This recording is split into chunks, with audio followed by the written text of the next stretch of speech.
It's an honor for me and a pleasure, as well as a very easy assignment, I may say, to introduce a speaker so distinguished, so well known, and so little needing an introduction as Cardinal O'Malley. When Pope Benedict surprised the world with the announcement of his resignation in February 2013, Cardinal O'Malley, Archbishop of Boston, was considered by many eminently papabile. The College of Cardinals, of course, elected somebody else, Cardinal Jorge Mario Bergoglio, the man who has become Pope Francis. Since then, few have been called upon to advise the Holy Father more often than Cardinal O'Malley. Indeed, their close relationship has been the subject of numerous news stories from the Boston Globe to 60 Minutes. And so there are few more qualified to help us understand the Francis papacy, the goal of this conference, than Cardinal O'Malley.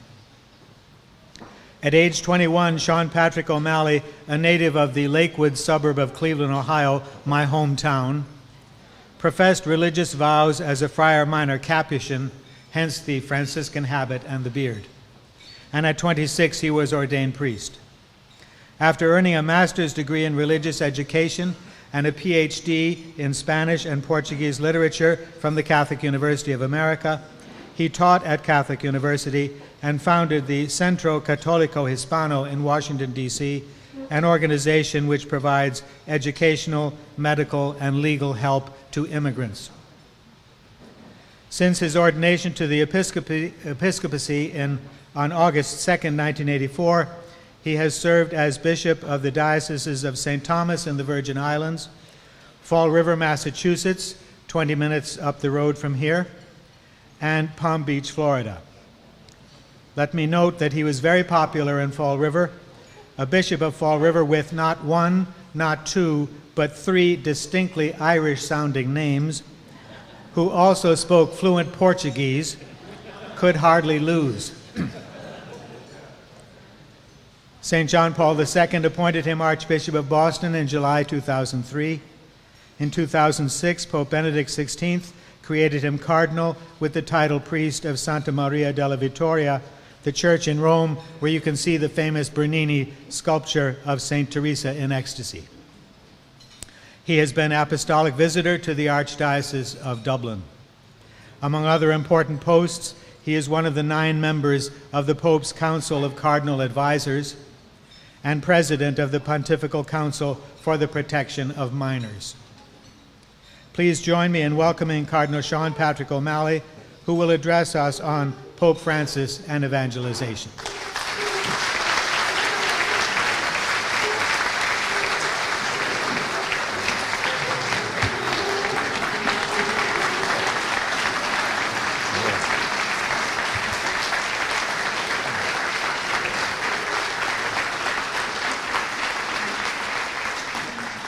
Thank you very much. It's a great joy and a privilege to be here tonight and to be a part of this symposium on our Holy Father.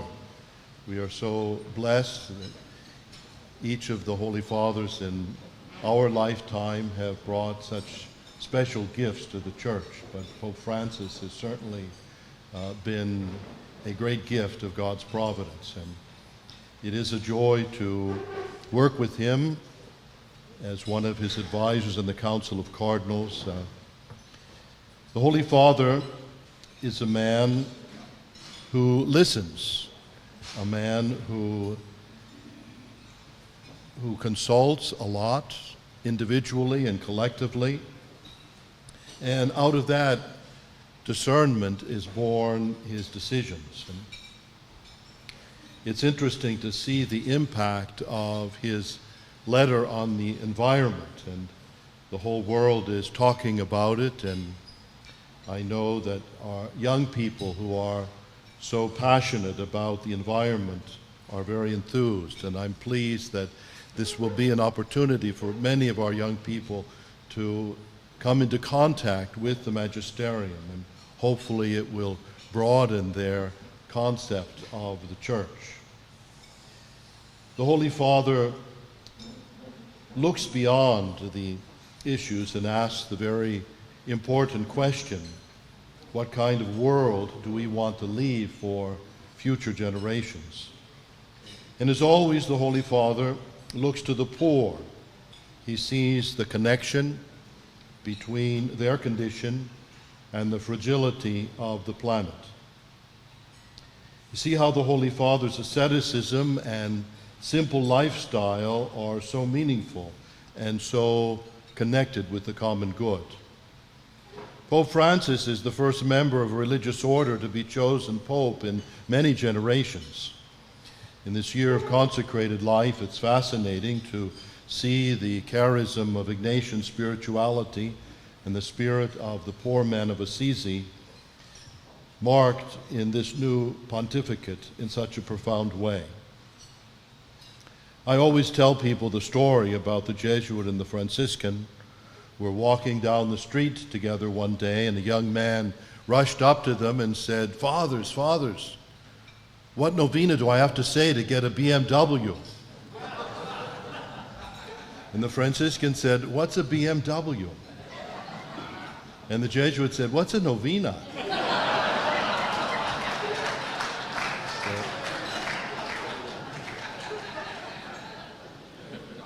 We have a pope who defies these categories and seems to have melded the Jesuit and the Franciscan into one. But I believe that Pope Francis is the quintessential Ignatian Jesuit, and that is the hermeneutical key to understanding him. Miguel de Unamuno wrote a biography of Don Quixote, the protagonist of Cervantes' masterpiece, which is probably the most influential novel ever written before the Da Vinci Code, of course. Unamuno begins his biography of Don Quixote with an ingenious comparison of Don Quixote and St. Ignatius of Loyola, drawn from Cervantes' description of the man of La Mancha and Rivadeneira's biography of the founder of the Jesuits. Unamuno describes how Ignatius set out for Montserrat to deposit his arms at the feet of the Virgin. On the road to Montserrat, he encountered a Moor who denied the virginity of the Blessed Mother. Ignatius tried to convince him without success, and the Moor rode away very conceited and arrogant. The young Ignatius had second thoughts and wondered if he should have punished the man. Ignatius wanted to let God decide, so he dropped the reins of his steed to see if the animal would pursue the recalcitrant Moor or continue on the road to the sanctuary of Montserrat. The beast trotted off to Montserrat, and the Jesuit order was founded. By the way, Unamuno credited that donkey with the founding of the Society of Jesus. The early biographers recount how St. Ignatius was wounded in the Battle of Pamplona, and he spent much of his convalescence reading. Because there were no books of chivalry, for Ignatius, like Quixote, was addicted to books of chivalry, they gave the patient Ludwig of Saxon's Life of Christ and a Florilegium of the lives of the saints. After devouring the books, Ignatius announced, "I want to be a saint like St. Francis." Well, we have a pope who's embraced the vocation of being a follower of Ignatius, who wants to be a saint like St. Francis. Our pope is thoroughly Jesuit, thoroughly Ignatian, right down to the fascination with St. Francis. In his interview with Civiltà Cattolica, Father Antonio Spadero asked Pope Francis why he became a Jesuit. The Pope said there were three things about the Jesuits that were attractive to him: the missionary spirit, community, and discipline. He especially admired the way the Jesuits managed their time. It's quite obvious that Pope Francis exhibits these characteristics in spades. He is truly living his Jesuit vocation with an intense missionary zeal, a love for community and for mission, and the disciplined life that does not waste anything, especially not time. I love the image of Pope Francis running around the Vatican turning off the lights. It kind of reminds me of my dad. Shortly before his ordination, the 32-year-old Bergoglio wrote a short credo. He has kept that piece of paper as a reminder of his core ideals. It's a clear indication of the habit of self-reflection so deeply ingrained by his Jesuit formation. He speaks of his own history and says that on that spring day of September, in the southern hemisphere, September is the spring, the loving face of God crossed my path and invited me to follow him. The Holy Father is always hearkening back to the day of his own spiritual awakening and conversion on the feast of St. Matthew, that found him breaking away from his friends to go to church to receive the sacrament of confession. It was there that he first felt called. Later he shared that his famous painting in Rome is Caravaggio's Calling of Matthew, where Jesus is pointing at the tax collector. Bergoglio said that when he looks at that painting, he feels that Jesus is pointing at him. It's not surprising that Father Bergoglio, when appointed bishop, chose the phrase miserando atque eligendo, having mercy and calling me, from the homily of the Venerable Bede on the feast of St. Matthew, the publican converted and called to be apostle. The experience as a 17-year-old was, in his words, the astonishment of an encounter, of encountering someone who is waiting for you. God is the one who seeks us first. The Holy Father even views morality in the context of an encounter with Christ that is triggered by mercy. The privileged locus of the encounter is the caress of the mercy of Jesus Christ on our sins, and thus a new morality, a correspondence to mercy, is born. He sees this morality as a revolution. It is not a titanic effort of the will, but simply a response to a surprising, unforeseeable, and unjust mercy. Morality is not about never falling down, but about always getting up again. Pope Francis embraces the introspection that is so central to Jesuit spirituality. The practice of the examen, the mental prayer and reflection, a review of how one is living one's vocation, was Ignatius's plan to keep the Jesuits recollected in God, focused despite their many activist lifestyles. As a novice master, Father Jorge Bergoglio insisted on fidelity to the practice of examen, realizing that Ignatius's strict program of formation was to prepare men for years of self-discipline once all the props of formation were taken away. In keeping with his own Jesuit formation, Pope Francis is a man of discernment, and at times that discernment results in freeing him from the confine of doing things in a certain way because it was always thus. There are many indications that Pope Francis is very comfortable in his own skin and does not feel constrained by practices of pontificates of the past. But to me, one of the most striking examples of this clarity of vision and confidence was his decision to celebrate his first Holy Thursday Mass as Pope at the Casal de Marmo detention center, washing the feet of a group of prisoners there. On Holy Thursday, Jesus washed the feet of the 12. They were shocked and unhinged by the experience. St. Peter rebelled at the thought and capitulated only because Jesus insisted. For most of us, it has become a rather stylized liturgical gesture, but that is but a weak reflection of what the original foot washing entailed. Pope Francis replicated the surprise and the shock of the apostles, even as he dismayed those who preferred the stylized liturgy of the Basilica. This was not an innovation for Pope Francis, for as Archbishop of Buenos Aires, he'd been doing this each year in Holy Week. While many were surprised that the Holy Father did not opt to celebrate the Holy Thursday Mass as other popes had in the Basilica of St. John Lateran, the Holy Father was jostling our imagination because we have grown so complacent that we can no longer see beyond the familiar custom to glimpse the challenging truth. With a simple gesture, and this is a man who speaks in gestures, the Holy Father was challenging core assumptions about power, authority, and leadership. As he told the prisoners, "This is a symbol," he said. "It's a sign.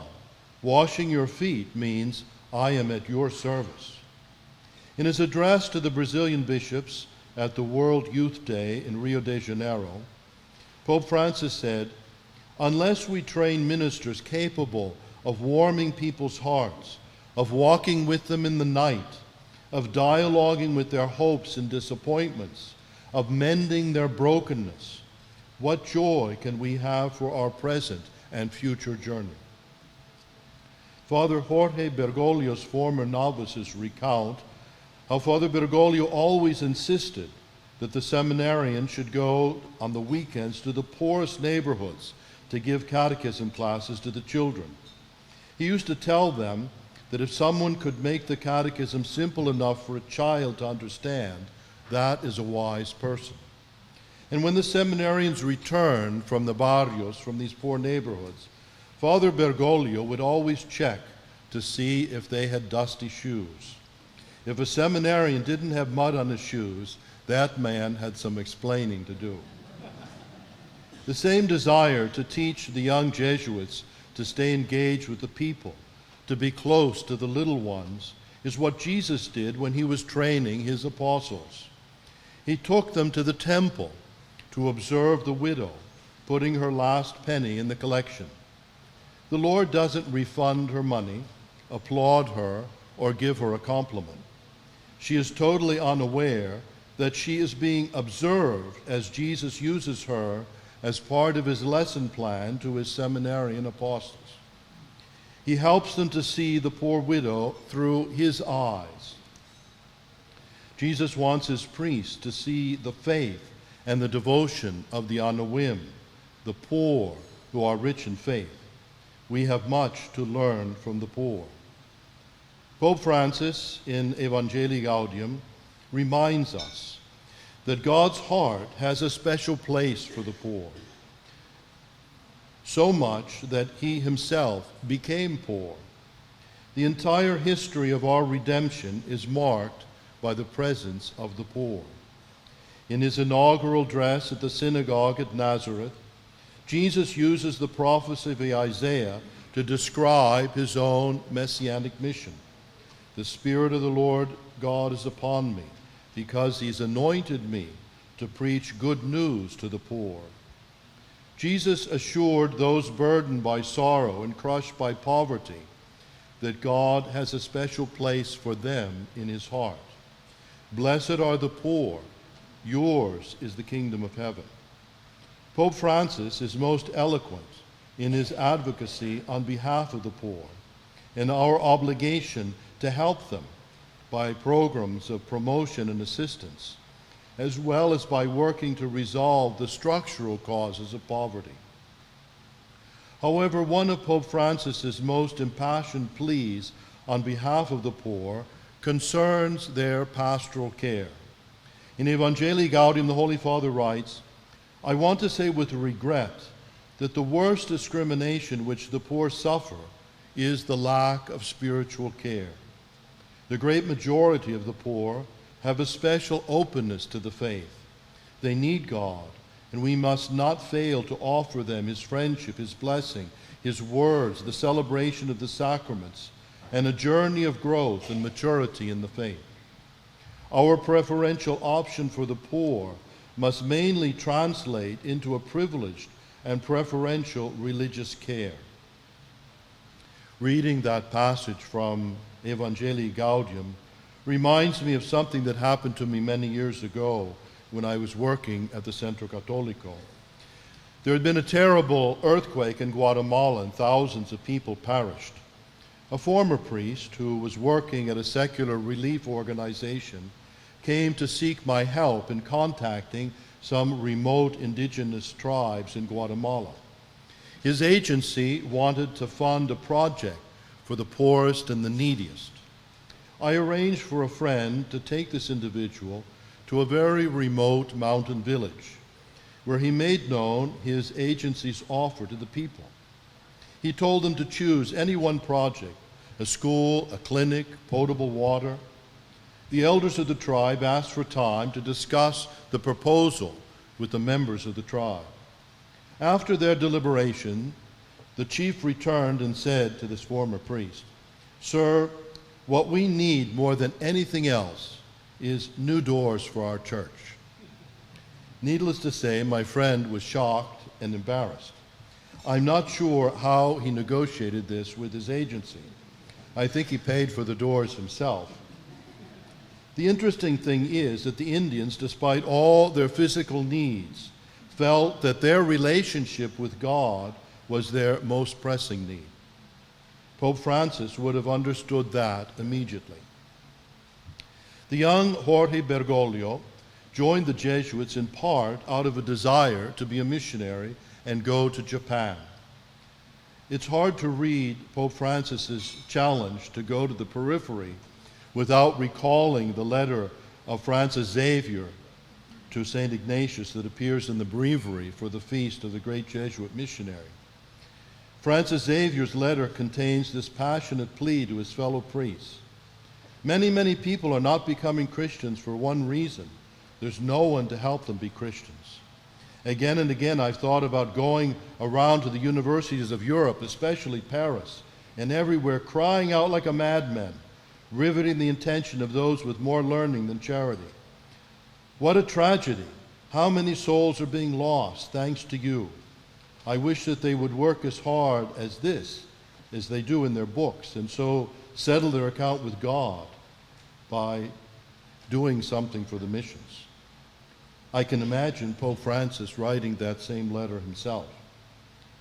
Pope Francis never went to the mission of Japan, but he never ceased to admire those Jesuit missionaries and others who formed the faith of the laity so well in those Christian communities in Japan that survived without priests for over 250 years. In 1865, 2 years after Matthew Perry opened Japan to foreigners, Father Bernard Petitjean of the Mission Étrangère de Paris opened a church for foreign nationals in Japan, but was immediately visited by throngs of underground Catholics who had practiced their faith clandestinely for over 200 years. The French priests found them all baptized, catechized, and married, and all of their dead had received Christian burial. As Pope Francis observed, faith was kept intact by the gifts of grace that gladdened the lives of the laity, who only received baptism, but then continued to live their apostolic mission. Pope Francis, like Pope Benedict, has said that Catholicism is not a catalog of prohibitions. He urges us to be positive, to emphasize the things that unite us, not the negative, the things that divide us. You must prioritize the connection between people, the path we walk together. After that, addressing the differences becomes easier. The Holy Father says that every form of catechesis should attend to the way of beauty, the via pulchritudinis, showing that to follow Christ is not only something right and true, but also something beautiful, capable of filling life with a new splendor and profound joy, even in the midst of difficulties. As for the moral component of catechesis, which promotes growth and fidelity to the gospel way of life, it's helpful to stress again and again the attractiveness and the ideal of a life of wisdom, self-fulfillment, and enrichment. In the light of that positive message, our rejection of the evils which endanger that life can be better understood. Rather than experts in dire predictions, dour judgments, bent on rooting out every threat and deviation, we should appear as joyful messengers of challenging proposals, guardians of the goodness and beauty which shine forth in a life of fidelity to the gospel.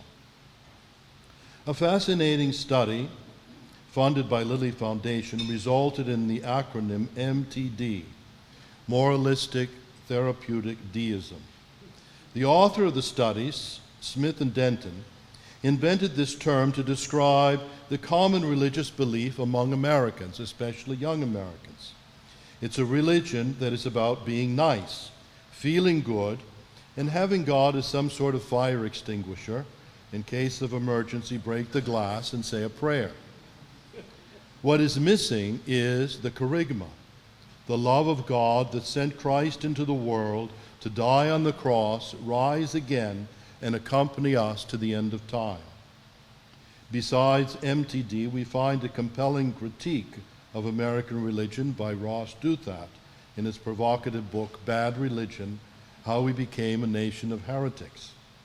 Douthat berates the popularity of so many brands of bad religion, from the prosperity gospel to the portrayal of God as a life coach, aberrations of religion that have bred righteousness, greed, and self-absorption. Pope Francis is not a proponent of moralistic therapeutic deism or the bad religion that has become so fashionable in our day.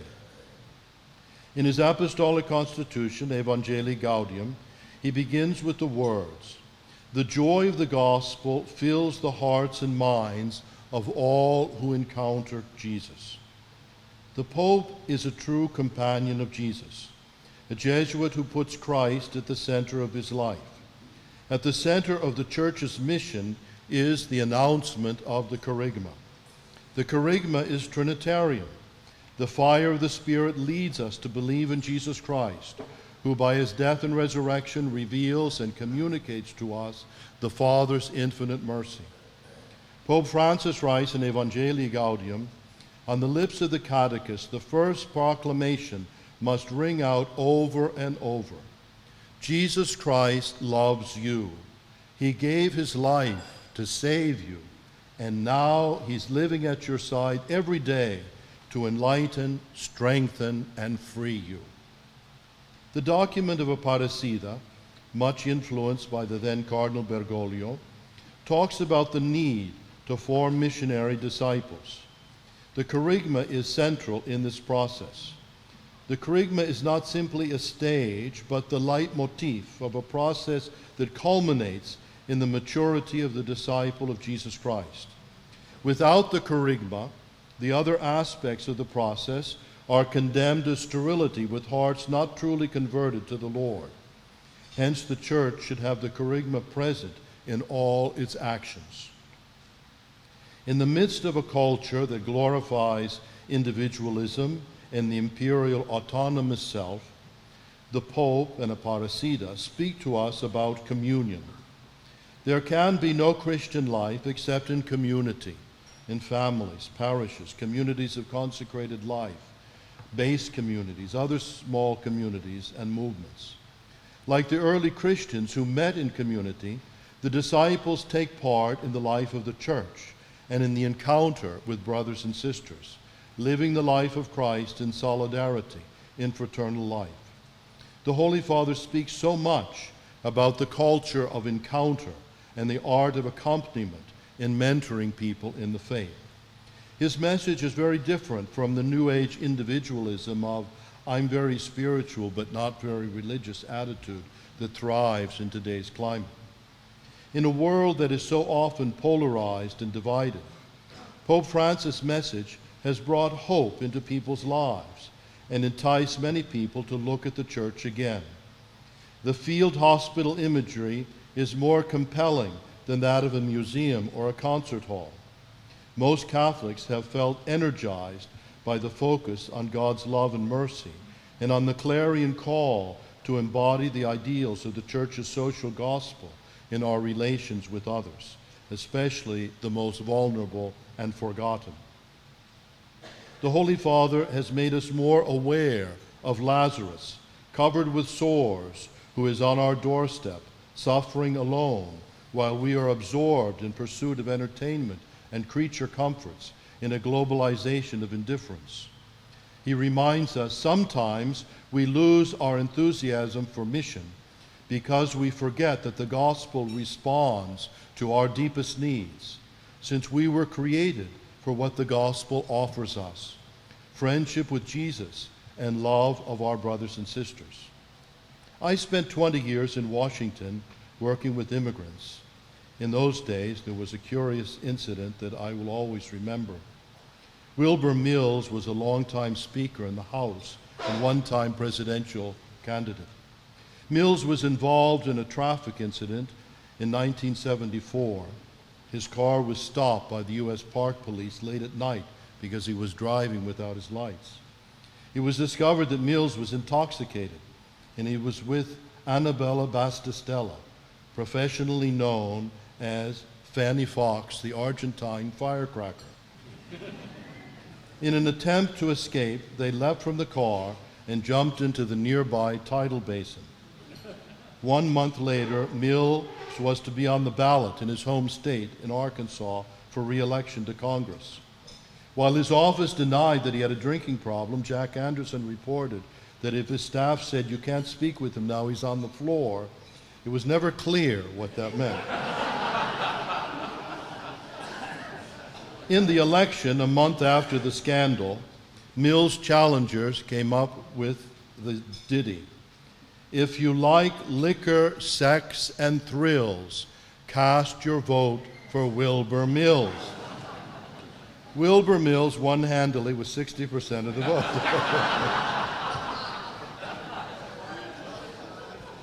He had asked for forgiveness from his constituencies and explained to them that his problems were a result of cavorting with foreigners. Well, for 20 years I was in Washington cavorting with foreigners, working at the Centro Católico Hispano. I did not find this to be a corrupting influence on my life, but rather an uplifting experience and indeed a great privilege. Coming from a lace-curtain Irish community in the Midwest, being thrust into the challenges and sufferings of the immigrant community was truly an eye-opener. Shortly after arriving at the Centro Católico, I was visited by a man who was obviously a campesino from El Salvador, who sat across from me at my desk and broke down and wept bitterly. He was so overcome with grief that he was unable to speak. He simply handed me a letter from his wife back in El Salvador, who took him to task for having abandoned her and their 6 children to penury and starvation. When the man was able to compose himself, he explained to me that he'd come to Washington, like so many, because of the war raging in his country. It was impossible to sustain his family there by farming. He found a coyote, a smuggler, who brought him to Washington, where he shared a room with several other men in similar circumstances.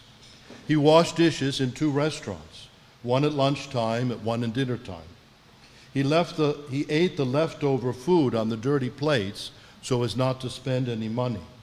He walked to work so that he wouldn't have to use car fare, so that he could send all of his money back to his family. He said that each week he sent all of the money back, but now his wife had written to him to say that she had not received 1 letter from him. I asked him if he sent a check or cash. He said, "Father, I sent cash." He described how he put it in an envelope, put the amount of stamps that people told him was necessary, and then dropped it in the blue mailbox in the corner. I looked out the window and I could see the blue mailbox. The problem was it was not a mailbox at all, but a fancy trash bin. That encounter certainly brought home to me how difficult it is to be an immigrant, to be a stranger in a strange land, and experience countless humiliations and deprivations as one struggles to make enough money to feed one's children. The immigrants turn to the church as their spiritual family, and for their part have contributed so much joy and vitality. In those days, the Hispanics were beginning to arrive in Washington, D.C.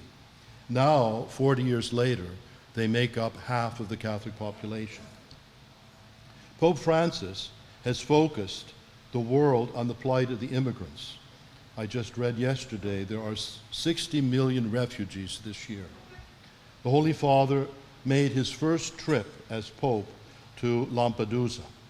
When the Holy Father went to the Isle of Lampedusa, he threw a wreath of flowers into the sea, where thousands of refugees had perished in the modern-day coffin ships that bring refugees from North Africa to Europe.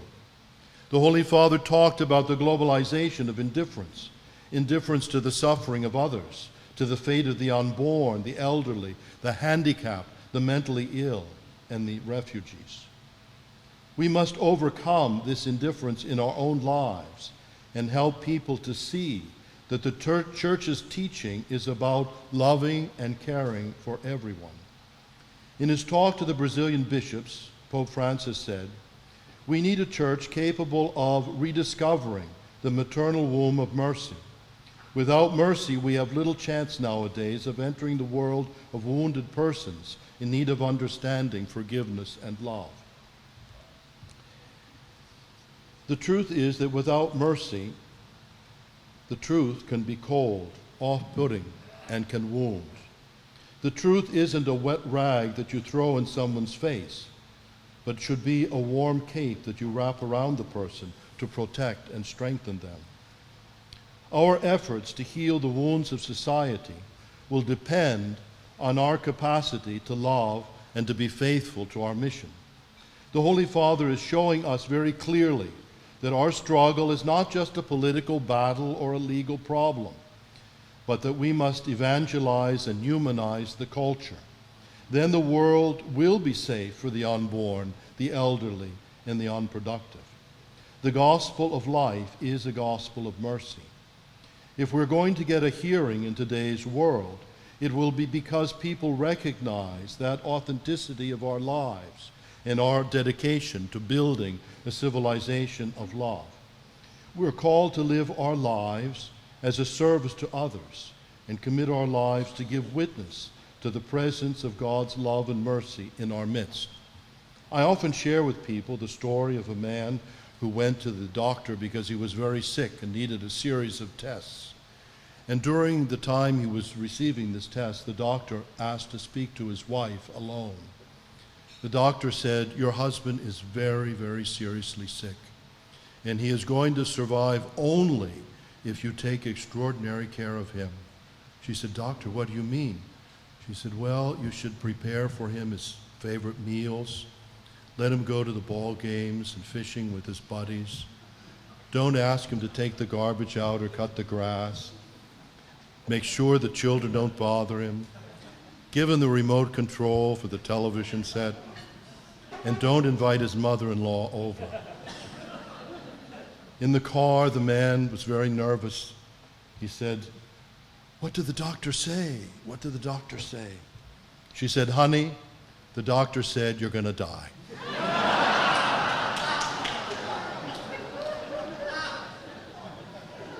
Well, it's like that story. If we don't go the extra mile, give our cloak along with the tunic, turn the other cheek, then the patient will die. As St. Augustine said, without God, we can do nothing. Without us, God will do nothing. Pope Francis said in Rio de Janeiro to 3 million youth on the Copacabana beach, "Jesus Christ is counting on you. The Church is counting on you. May Mary, the mother of Jesus and our mother, always accompany you with her tenderness. Go, make disciples of all nations." Amen.